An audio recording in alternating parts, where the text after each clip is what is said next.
জ্বালানি সংকটের মুখে বড় সুখবর দিল রূপপুর পারমাণবিক বিদ্যুৎ কেন্দ্র। ইরান যুক্তরাষ্ট্র যুদ্ধের প্রভাবে যখন পুরো বিশ্বের জ্বালানি বাজারে অস্থিরতা, তখনই পারমাণবিক চুল্লি থেকে বিদ্যুৎ উৎপাদনের পথে বাংলাদেশ। উৎপাদন শুরুর অনুমতি পেয়েছে দেশের একমাত্র এই পারমাণবিক বিদ্যুৎ কেন্দ্রটি। কিন্তু এর মাধ্যমে কতটুকু লাভবান হবে বাংলাদেশ, বিস্তারিত জানাচ্ছেন তৌফিকুল আশিক। পাবনার রূপপুর এখন বিশাল এক কর্মযজ্ঞের নাম। উৎপাদন শুরুর সব বাধা দূর করেছে দেশের প্রথম এই পারমাণবিক বিদ্যুৎ কেন্দ্রটি। রাশিয়ার আর্থিক ও কারিগরি সহায়তায় 1,48,500 কোটি টাকা ব্যয় হচ্ছে এই মেগা প্রজেক্টে। বৃহস্পতিবার রূপপুর বিদ্যুৎ উন্নয়ন কর্তৃপক্ষকে প্রথম ইউনিটের জন্য কমিশনিং লাইসেন্স প্রদান করেছে বাংলাদেশ পরমাণু শক্তি নিয়ন্ত্রণ কর্তৃপক্ষ। ফলে এখন থেকে বিদ্যুৎ কেন্দ্রটি উৎপাদন প্রক্রিয়া শুরু করার জন্য আইনগতভাবে প্রস্তুত।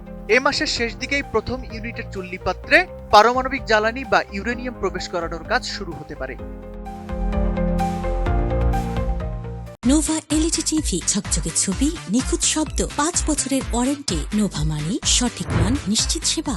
প্রকল্প সংশ্লিষ্টরা জানিয়েছেন, ইউরেনিয়াম প্রবেশ করানোর প্রক্রিয়াটি অত্যন্ত জটিল এবং সময় সাপেক্ষ। 1200 মেগাওয়াট ক্ষমতার এই বিশাল চুল্লিতে জ্বালানি প্রবেশ করাতে সময় লাগবে প্রায় 1 মাস। এরপর শুরু হবে ধাপে ধাপে পরীক্ষা নিরীক্ষা। যদিও প্রকল্প পরিচালক মোহাম্মদ কবির হোসেন আশা করছেন আগামী জুলাইয়ে বাণিজ্যিকভাবে বিদ্যুৎ পাওয়া যাবে, তবে বিশেষজ্ঞরা বলছেন সব ধরনের আন্তর্জাতিক প্রোটোকল মেনে বাণিজ্যিক উৎপাদনে যেতে হয়তো সেপ্টেম্বর মাস পর্যন্ত সময় লাগতে পারে। বর্তমানে মধ্যপ্রাচ্যের যুদ্ধের কারণে বৈশ্বিক জ্বালানি সংকট বাংলাদেশের বিদ্যুৎ খাতকে চরম সংকটে ফেলতে পারে। এমন সময় রূপপুরের এই 1200 মেগাওয়াট বিদ্যুৎ হবে দেশের জ্বালানি নিরাপত্তার শক্তিশালী যোগান। রোসাটমের নির্মাণাধীন 2টি ইউনিট পুরোপুরি চালু হলে দেশের মোট বিদ্যুৎ চাহিদার প্রায় 10% মেটানো সম্ভব হবে এই কেন্দ্র থেকেই। 2017 সালের নভেম্বরে মূল নির্মাণ কাজ শুরু হওয়া রূপপুর এনপিপি আজ বাংলাদেশের ইতিহাসে বৃহত্তম অবকাঠামো প্রকল্প, যার স্থায়িত্ব হবে অন্তত 60 বছর।